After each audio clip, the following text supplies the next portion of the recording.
Al Imran DVD Center, Russia, Italy. Al Imran DVD Center, Russia, Italy کے علاوہ پاکستان میں منعقدہ مجالس رضا کی ڈیویڈیز، زیارت مقدسہ ایران عراق شام کی مکمل ڈیویڈیز اردو ڈبنگ کے ساتھ، علماء امامیہ کے ساتھ مختلف مکاتب فکر کے علماء کے مناظرہ کی ڈیویڈیز، تمام نوع خان پارٹیز کی مناجات، ڈیویڈی سینٹر بریشیا اٹلی۔ براہ رابطہ سید ذل حسنین جعفری، سیل 3294759999 and 327-423-1167۔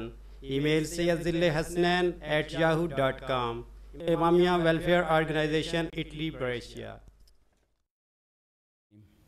الحمدللہ رب العالمین، الصلاۃ والسلام علی سید الانبیاء والمرسلین، سیدنا و نبینا و شفیع ذنوبنا و طبیب قلوبنا بالقاسم محمد صلی محمد وآلہ الطیبین الطاہرین المعصومین۔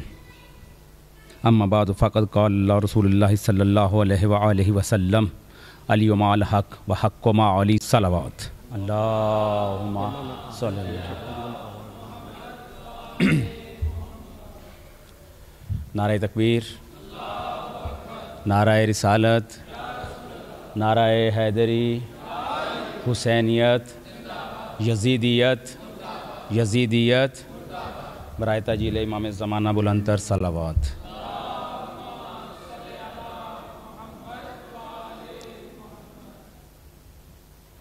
آج شب ضربت جناب امیر کائنات علی علیہ السلام کے سلسلہ میں یہ مجلس کا انعقاد کیا گیا ہے۔ شہادت علماء کرام ہی پڑھیں گے۔ ان کی پیش رو کے لیے، ان کی پیشگی کے لیے چند ایک الفاظ ہوتے ہیں تاکہ آپ کے ذہنوں کو اتنا ہموار کر دیا جائے کہ جب تک عالم ذاکرین ہمارے ممبر پر آئیں تو ان کو سننے میں آپ کو کوئی دشواری محسوس نہ ہو۔ تو اس لیے ان کی پیشگی سے پہلے چند ایک ہم جیسے ٹوٹے پھوٹے الفاظ لے کر آتے ہیں تاکہ آپ اس راہ پر گامزن ہو چکے ہوں جن کے لیے یہ آج انعقاد کیا گیا ہے۔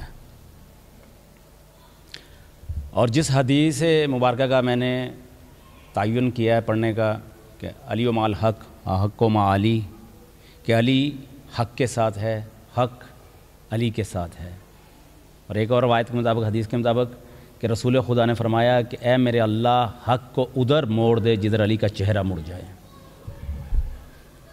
لہٰذا حق اور باطل، حق کے مخالف ہے باطل، حق کے متضاد جو کھڑا ہے وہ ہے باطل۔ اب باطل اور ظالم، حق کے مخالف جو ہے وہ تب تک نہیں سمجھ میں، حق سمجھ میں نہیں آئے گا، کم از کم یہ بچے بیٹھے ہوئے ہیں، انہیں اس وقت تک حق سمجھ میں نہیں آئے گا جب تک انہیں ظلم نہ سمجھا دیا جائے۔ جب ظلم سمجھا دیا جائے گا حق خود بخود سمجھ میں آ جائے گا۔ امام حسین نے کیا فرمایا تھا کہ اگر حق کو پہچانتے نہیں ہو تو کم از کم یہ برستے ہوئے تیروں پر دھیان رکھو، یہ جن پر لگ رہے ہیں وہ حق ہیں، جہاں سے نکل رہے ہیں وہ ظالم ہیں، وہ باطل ہیں۔ لہٰذا درود پڑھیے۔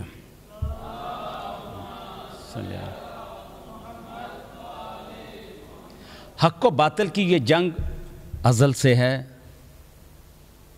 اور یہ آج کی نہیں، حابیل اور قابیل سے لے کے آج تک یہ جنگ، یہ حق و باطل کے مابین جو جنگ جاری ہے یہ تب سے ہے۔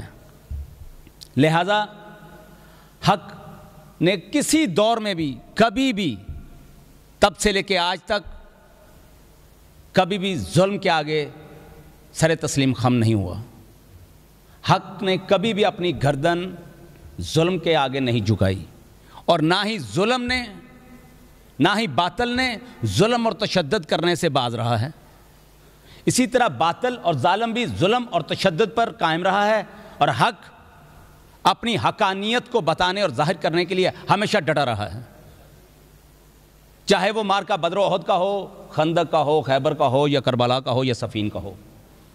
ہر دور میں حق نے اپنے آپ کو منوایا ہے۔ یہ الگ بات ہے کہ ظاہری طور پر حق ایک وقتی طور پر ڈھانپ دیا جائے یا اسے چھپا دیا جائے حق کو، لیکن ہمیشہ ایسا نہیں ہوتا کہ حق دب جائے۔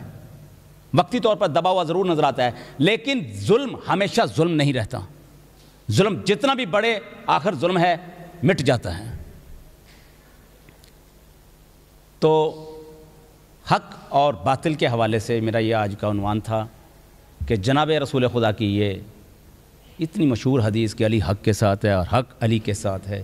ابو ذر غفاری رضی اللہ تعالیٰ عنہ نے ایک دفعہ پوچھا کہ یا رسول اللہ ہم کیسے پہچان کریں کہ حق و باطل میں تمیز کیسے کریں کہ حق کیا ہے اور باطل کیا ہے؟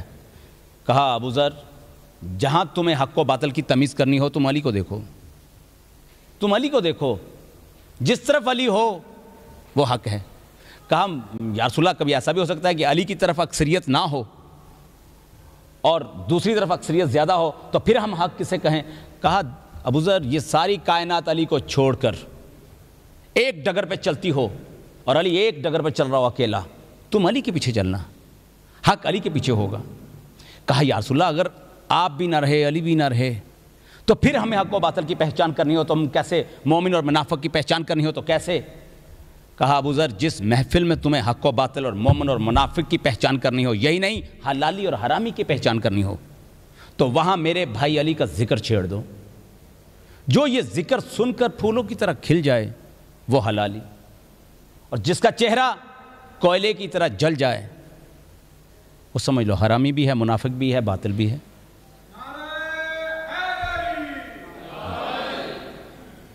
تو حق و باطل، حق کیا ہے؟ اب دیکھیے ہمیں کہا جاتا ہے کہ الزام ہم پہ عائد کیا جاتا ہے کہ یہ جی اپنی مجالس میں، اپنی محفل میں نعرہ حیدری کو بڑی فوقیت دیتے ہیں.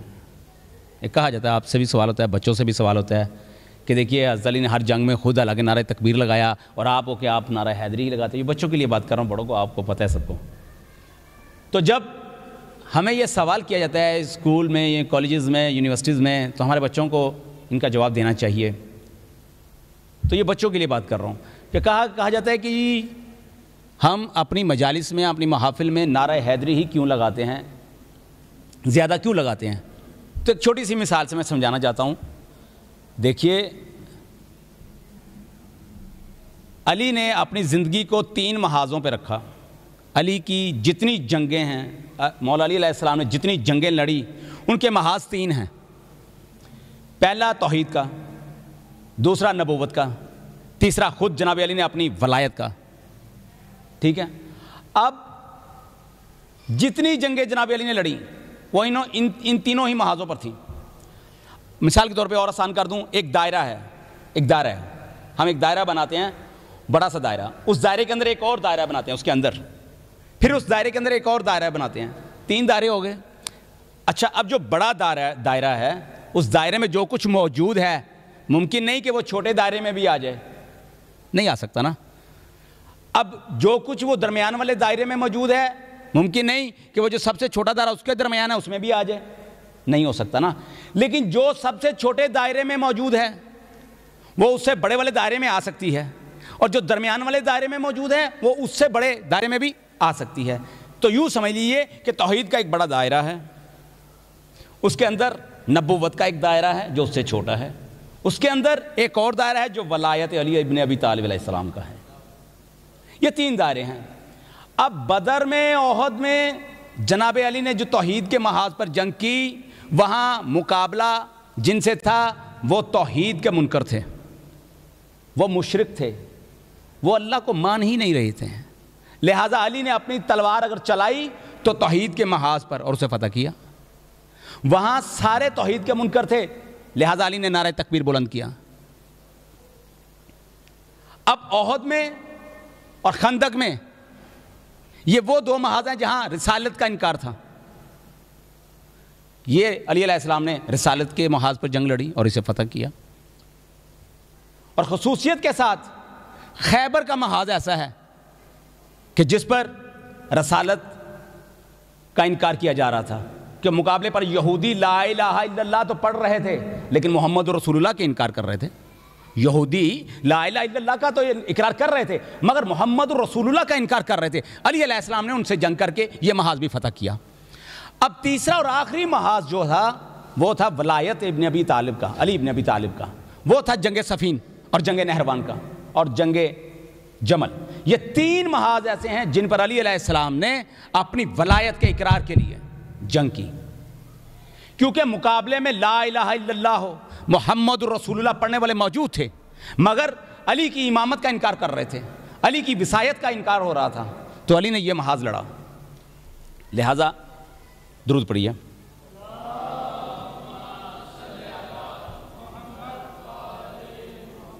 آج کے اس دور میں یہ ظلم جو روا ہے ہم پر، ہم نے پہلے بات کی کہ آدم کے بیٹوں سے لے کے آج تک یہ ظلم کی داستانیں ہم سنتے آ رہے ہیں. ظلم کسی دور میں بھی اپنے آپ کو پیچھے ہٹانے کے لیے تیار نہیں، اپنی پوری طاقت کے ساتھ، اپنے پورے اثر و رسوخ کے ساتھ ہمیشہ آتا ہے. کربلا میں بھی اسی طرح ہوا کہ حسینیت کے مقابلے میں یزیدیت پورے طاقت کے ساتھ، غرور گھمنڈ کے ساتھ آئی، لیکن حسین علیہ السلام کو اپنے اور اپنے ساتھیوں پر پورا مان تھا. جس انسانیت، اس دور میں انسانیت ایسے ظلم اور تشدد اور استبداد کی چکی میں پیسی ہوئی اور یزیدیت کے پنجوں میں جکڑی ہوئی انسانیت کو امام حسین علیہ السلام نے اس طرح آزادی دلوائی کہ آج تک کوئی یزید کا نام لینے کے لیے تیار نہیں، ہر جگہ پر حسین حسین ہو رہا ہے. اس بات کی واضح دلیل ہے کہ آپ میں تو نہیں ہوں گے، آپ نے باہر جا کے دیکھ لیجیے، اپنے اسکول کالجز میں جا کے دیکھ لیجیے جہاں پڑھ کر آئے ہیں اور جہاں اب آپ کے بچے پڑھ رہے ہیں، کہیں نام یزید نہیں ملے گا کسی بچے کا، صرف ایک نام اقبال حسین ملے گا، علی حسین ملے گا، حسن رضا حسین ملے گا، اس طرح کے نام ملیں گے. حسین کا نام ضرور ملے گا لیکن یزیدیت کا نام نہیں ملے گا. یہ الگ بات ہے وقتی طور پر حق کو دبنا پڑا، مگر میں نے پہلے کہا تھا کہ حق ہمیشہ دبا نہیں رہتا. آج کے اس دور میں پاکستان میں جو حالات چل رہے ہیں آپ سب کے سامنے ہیں. میری گزارش ہے اور اپیل ہے ان دوستوں سے، ان بھائیوں سے جو آپ میں انٹرنیٹ استعمال کرتے ہیں، ٹویٹر استعمال کرتے ہیں، فیس بک استعمال کرتے ہیں، ان سے بہت پرزور اپیل ہے میری ان دوستوں سے، اور جو یہاں پر نہیں ہیں ان تک یہ پیغام پہنچائیے کہ خدا را یہ وقت نہیں ہے انٹرنیٹ پہ اپنے فوٹو سیشن کو لگانے کا، یہ وقت نہیں ہے کہ اپنے فیملیز کی تصویروں کو آپ انٹرنیٹ پہ فیس بک پہ اپلوڈ کرتے پھریں اور خام خام میں لطیفے لکھتے پھریں اور ادھر سے بات پکڑی پھر پوسٹ کر دی، گانے پوسٹ کر دیے یا فلمی ڈائلاگ پوسٹ کر دیے یا اس طرح کی اور چیزیں یا مسخرہ پن اپلوڈ کر دیا. دیکھیے آپ ابھی تک سمجھ نہیں رہے کہ جس دور میں آپ جی رہے ہیں اس سے بھی زیادہ سخت دور گزر چکا ہے پہلے، اور یہ دور اس سے کہیں زیادہ سخت ہے جس دور میں آپ گزر رہے ہیں. کیونکہ ائمہ معصومین کی یہ فضیلت اور یہ فضائل آپ تک جو پہنچے ہیں بہت سارے کٹھن مرحلوں سے گزر کر آپ تک پہنچے ہیں، وگرنہ جس دور میں یہ تاریخ مرتب کی جا رہی تھی جب بنو امیہ کے خزانوں کی گتھلیاں کھلیں تو خود ساختہ پریس لگائے گئے، اس دور میں جس دور میں علی کا نام لینا تو دور، علی کا سننا بھی. میں بنو عباسیہ کا ایک چشم و چراغ تھا کوئی، تو وہ شام میں گیا تو اس نے جا کے کسی اسکالر سے پوچھا، کتابوں میں موجود ہے یہ بات، کہ شامی اسکالر سے جا کے پوچھا کہ جس ابو تراب کو یہ شام والے ممبروں پر گالیاں اور سب و شتم کر رہے ہیں تمہاری نظر میں وہ کیسا ہے، وہ ابو تراب کیسا ہوگا، سننا چاہو گے؟ تو اس شامی نے کہا ہمیں اتنا پتہ ہے، ہمارے ہاں یہ بات مشہور ہے کہ وہ ابو تراب جسے ہم ممبروں پر جمعہ کے خطبات میں گالیاں اور تبرہ کر رہے ہیں وہ مدینے کا ایک چور یا ڈاکو ہے. یہ کتابوں میں موجود ہے، نہیں تو غیروں کی کتابیں پڑھ کے دیکھ لو، مولانا مودودی صاحب کی کتاب پڑھ کے دیکھ لیجئے، اس میں انہوں نے یہی لکھا ہوا ہے. اب جس زمانے میں 90 سال تک علی علیہ السلام کو گالیاں اور تبرہ اور سب و شتم کیا گیا ہوگا، وہ نسلیں کیا آسانی سے علی کو مان لیں گی؟ بڑا وقت چاہیے. تو اگر اس کے ساتھ ساتھ آپ بھی یہی کام کریں کہ آپ بھی اپنے مولا علی علیہ السلام کی کوئی بات خود تو کہہ نہیں سکتے، کم از کم انگلی لگا کے انٹرنیٹ پہ تو کر سکتے ہیں. اگر کوئی اچھی بات انٹرنیٹ پہ، ٹویٹر پہ، فیس بک پہ آپ کو نظر آ رہی ہے، یوٹیوب پہ آپ کو نظر آ رہی ہے تو اس کو اپلوڈ کیجئے، راہ جاتا ہوا آپ کو ایک ثواب مل رہا ہے. لیکن آپ ایک ایسی بات کو کلک کر کے گناہ اپنے زمرے میں رکھ رہے ہیں جس کا آپ کو انتہائی نقصان ہے آخرت میں جا کر. دیکھیے آپ کی ایک ایسی ویڈیو، ایک ایسا کلپ، ایک ایسی پوسٹ جو عریانی پر مبنی ہے، جو فحاشی پر مبنی ہے، جو فتنہ و فساد پیدا کر سکتی ہے، جس کے لیے بچے خراب ہو سکتے ہیں، جس کے لیے آنے والی نسلوں میں یہ بات رواج پا سکتی ہے، تو وہ چاہے آپ اس اپنے گناہ کی آج توبہ کر بھی لیں، آپ مر جائیں توبہ کر کے، توبہ کر لیا آپ نے اس کام سے، آئندہ میں نہیں کروں گا، لیکن آپ کا وہ جرم جو آپ نے انٹرنیٹ پر اپلوڈ کر دیا ہے، وہ فوٹو، وہ کلپ، وہ تصویر، وہ ویڈیو فلم، وہ لطیفہ، وہ اوریانی کی ایک ایسی پوسٹ جو آپ نے انٹرنیٹ کے اوپر، ٹویٹر یا فیس بک کے اوپر اپلوڈ کر دی ہے، وہ رہے گی، وہ تب تک وہاں سے ڈیلیٹ نہیں ہوگی جب تک آپ خود نہیں کریں گے۔ لہٰذا آج ہی کوشش کیجئے جا کر کہ آپ کی ایسی حرکات، آپ کے ایسے وہ پوسٹ جو نازیبا تھیں، اسے آج ہی ڈیلیٹ کیجئے، آپ کے علاوہ اسے کوئی نہیں ڈیلیٹ کر سکتا۔ اگر آپ مر گئے، وہ پوسٹ آپ کی نیٹ پر موجود رہے گی، اور جب تک رہے گی اس کا جتنا اجر، اگر نیک ہے تو جتنا اجر پوسٹ کرنے والے کو ملے گا اتنا ہی اجر آپ کو ملتا جائے گا، اگر وہ پوسٹ بیہودہ ہے تو اس کا جتنا گناہ اس کو ملے گا اس کا دگنا گناہ آپ کے حصے میں کریڈٹ ہوتا جائے گا، وہ آپ کو ملتا جائے گا۔ لہٰذا اس ڈیبٹ اور کریڈٹ کو سمجھیے۔ آپ کا ایسا پوسٹ جو انتہائی ائمہ معصومین کے مطابق تھا تو اس کا اجر آپ کو قیامت تک کے لیے ملتا رہے گا، چاہے آپ دنیا میں ہیں یا نہیں۔ اسی طرح ایسی وہ پوسٹ جو آپ نے کی جو کہ فحاشی پر مبنی تھی، یا ایسی پوسٹ جس کے لیے ائمہ معصومین انتہائی ناپسندیدہ کرتے تھے اس کا بھی اجر آپ چاہے دنیا میں رہیں یا نہ رہیں، قیامت تک کے لیے آپ کے نامہ اعمال میں وہ گناہ لکھا جاتا رہے گا۔ لہٰذا آج ہی سے میں آپ سے ملتمس ہوں، آپ سے اور آپ کے وہ تمام دوست احباب، کزن دوست پاکستان میں ہوں یا دنیا میں کے کسی کونے میں ہوں، انہیں یہ متنبہ کیجئے اس بات پر کہ خدا را ہمیں شیعہ علی ہونے کے ناطے یہ باتیں زیبا نہیں دیتی کہ ہم انٹرنیٹ پر خام خواہ ایسی تصویر، ایسی فوٹو کو، کلپ کو ٹچ کرتے رہیں کہ جس سے ہمارا کوئی مقصد نہیں۔ جناب امیر کائنات علیہ السلام کا وہ دور بنو امیہ کا جس میں نام لینا جناب علی کا مشکل تھا، اس دور میں جس میں محدث آپ کا دشمن، علی کا دشمن ہو، جس میں نے اکثر کہا، حافظ کفایہ صاحب کہا کرتے تھے کہ جتنے دشمن جناب امیر کائنات علیہ السلام کے دنیا میں ہیں کسی کے نہیں۔ یہ مبالغہ رہی نہیں، خدا کی قسم بڑے وثوق سے انہوں نے بات کہی ہے۔ یہ میں ان کی کتاب پڑھا تھا، انہوں نے کہا کہ جتنے دشمن جناب امیر کے ہیں کسی کے نہیں۔ کوئی سوال اٹھا سکتا ہے کیوں؟ اللہ کے تو بہت زیادہ دشمن ہیں، رسول اللہ کے بہت زیادہ دشمن ہیں۔ نہیں، دیکھیے یہ جتنے یہاں پر جس ملک میں ہم ٹھہرے ہوئے ہیں یہ اللہ کو مانتے ہیں نا، اللہ کو، رسول کو نہیں مانتے۔ اب جو ہندو ہیں ان میں سے بہت سارے کچھ کا یقین ہے رب پر، کچھ کا نہیں ہے، وہ اللہ کے تو دشمن ہیں، ساتھ ساتھ میں وہ محمد کے بھی دشمن ہیں۔ اب جو اللہ کا صریحاً دشمن ہے رسول پاک کا تو دشمن ٹھہرے گا ہی، اور جو محمد کا دشمن ہوگا وہ علی کا بھی دشمن ہوگا۔ لیکن ان میں سے کچھ ایسے ہیں جو اللہ کے ماننے والے تو ہیں، رسول اللہ کے ماننے والے تو ہیں۔ ابھی میں نے بات کہی تھی، جنگ بدر میں اللہ کے ماننے والے نہیں تھے، احد میں، خندق میں، خیبر میں رسول اللہ کے ماننے والے نہیں تھے، لیکن اللہ کے ماننے والے تھے۔ اب صفین میں اور نہروان میں اور جنگ جمل میں اللہ کے بھی ماننے والے تھے، رسول کے بھی ماننے والے تھے، لیکن علی کے ماننے والے نہیں تھے۔ آج بھی آپ کا محدث، راوی، قلم، کاغذ، ذرائع ابلاغ، میڈیا، پریس، ہر ایک دشمن ہے جناب علی علیہ السلام کا۔ اور جہاں اتنی دشمنی ہو، دشمنی کی حد ہوتی ہے، یا تو دشمنی زمین و زمان تک نہیں جایا کرتی، دشمنی ہوتی ہے جب تک انسان زندہ ہے تب تک دشمنی ہے، انسان مر گیا دشمنی ختم۔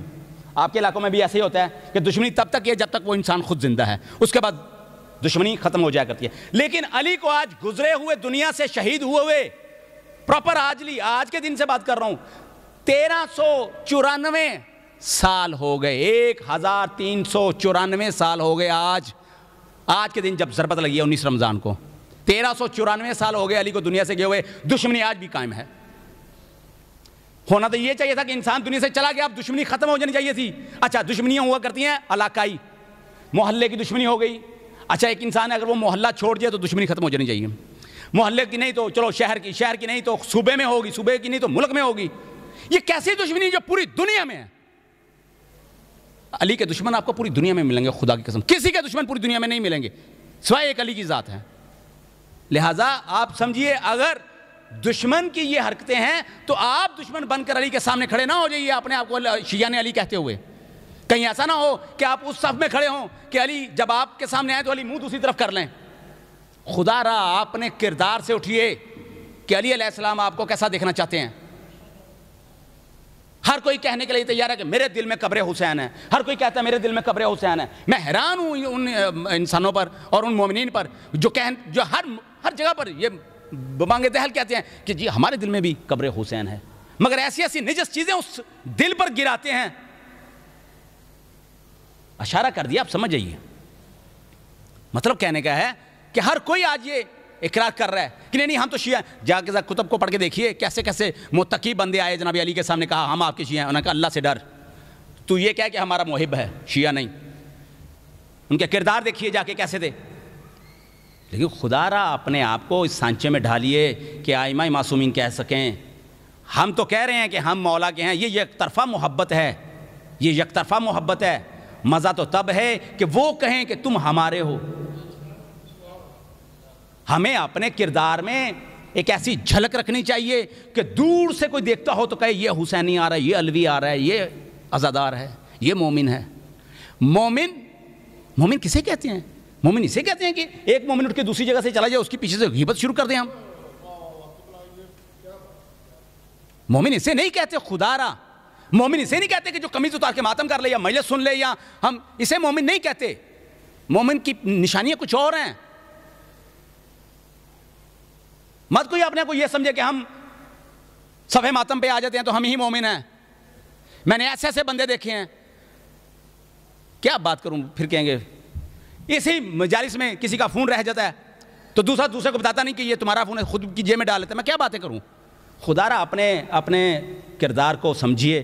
اب شیعان علی میں سے ہیں، ہم تھے شیعان محمد، لیکن جب سے لوگوں نے علی سے بغض رکھنا شروع کیا تو رسول پاک نے علانیہ کہا کہ آج سے تم اپنے آپ کو شیعان علی کہا کرو، وگرنہ قرآن پڑھ کے دیکھ لیجئے، یا نوح کے شیعہ یا ابراہیم کے شیعہ ہیں تو کیا محمد کے شیعہ نہیں تھے؟ ہم ہی وہ تھے جو شیعان محمد تھے، لیکن ہم نے اپنی پہچان کے لیے شیعان علی رسول سے لیا۔ جس طرح ہمارے ہاں فقہ کوئی چیز نہیں، مت سمجھا کرو فقہ کوئی چیز ہے، ہمارے ہاں فقہ کا رواج نہیں ہے۔ اگر ہوتا تو فقہ جعفریہ ہی نہ ہوتی۔ ہمارے 12 امام ہیں،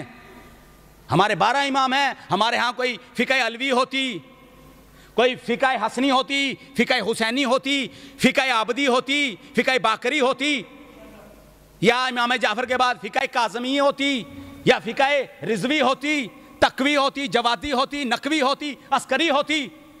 نہیں ہے۔ کیوں؟ کیونکہ اس دور میں دیکھیے ہمارے پاس 12 امام ہیں، 5 امام جعفر صادق علیہ السلام سے پہلے گزرے اور 5 اس کے بعد ہیں، 12ویں کا بھی ظہور ہونا ہے۔ تو ہم نے ان میں سے نہ پہلے 5 نے کوئی فقہ انٹروڈیوس کروائی اور نہ ہی بعد والوں میں۔ یہ امام جعفر صادق علیہ السلام کی ہی فقہ کیوں؟ اس لیے کہ امام کو ضرورت نہ تھی فقہ کی۔ یہ اس دور میں جو لوگ امام جعفر صادق علیہ السلام سے تعلیم حاصل کیا کرتے تھے، انہوں نے کسی نے 1 سال، کسی نے 2 سال، کسی نے 2.5 سال، کسی نے 2 سال تعلیم حاصل کرنے کے بعد باہر اپنا ایک علیحدہ فقہ کا دفتر کھول دیا۔ لہٰذا یہ فقہ اس وقت اس زمانے میں بنو عباسیہ کے دور میں، تو لوگوں نے آگے کہا، محبان اہل بیت محمد نے، شیعان علی نے آگے امام جعفر صادق علیہ السلام سے کہا، مولا یہ باہر ہم سنتے ہیں فلاں کی فقہ، فلاں کی فقہ، فلاں کی فقہ، ہم کیا کریں؟ ہم کون ہیں؟ ہماری شناخت کیا ہے؟ ہماری پہچان کیا ہے؟ تو تب مولا نے کہا کہ تم جعفری ہو، تم اپنے آگے فقہ جعفریہ لگاؤ، وگرنہ سب کچھ شریعت ہی ہے۔ یہ ذہن میں رہے، شریعت ہی سب کچھ ہے۔ آج یہ فقہوں کے چکروں میں ہمیں نہ ڈالا جائے۔ فقہ جو فقہ جعفریہ ہے وہ شریعت محمدیہ ہے۔ تو میری آپ تمام دوستوں سے گزارش ہے، ٹائم کافی ہو چکا، یہی باتیں ہوتی ہیں، ہمارے پاس اور کوئی وقت نہیں ہوتا جہاں ہم آپ کو سمجھا سکیں، جہاں سے یہ باتیں ہم اپنے بچوں تک، اپنے دوستوں بھائیوں تک اپنا یہ میسج، یہ پیغام پہنچا سکیں۔ اگر کچھ دوست فیس بک ٹویٹر پر رہتے ہیں تو خدا را میری بار بار ان سے التماس ہے، میری گزارش ہے کہ فیس بک کو اس طرح استعمال کیجئے۔ اگر آج قدرت نے آپ کو موقع دے دیا ہے کہ آپ اپنی آواز کو 1 سیکنڈ میں کروڑوں حال لوگوں کے پاس پہنچا سکتے ہیں تو اس کا جائز اور صحیح استعمال کیجئے۔ اس کا آپ سے پوچھا جائے گا کہ آپ نے کتنے لوگوں کو خراب کیا اور کتنوں کو ایمان کی طرف لے کر آئے۔ آپ کی ایک اچھی پوسٹ، خواہ وہ تلاوت ہے، خواہ وہ ایک آیت ہے، خواہ وہ ایک اچھا قصیدہ ہے، اچھی منقبت ہے، ایسی جس میں غلو نہ ہو، ایسی باتیں لکھی اس کے اوپر، خدا کی قسم مولا آپ کو اس کا اجر دیں گے۔ واخر دعوانا الحمدللہ۔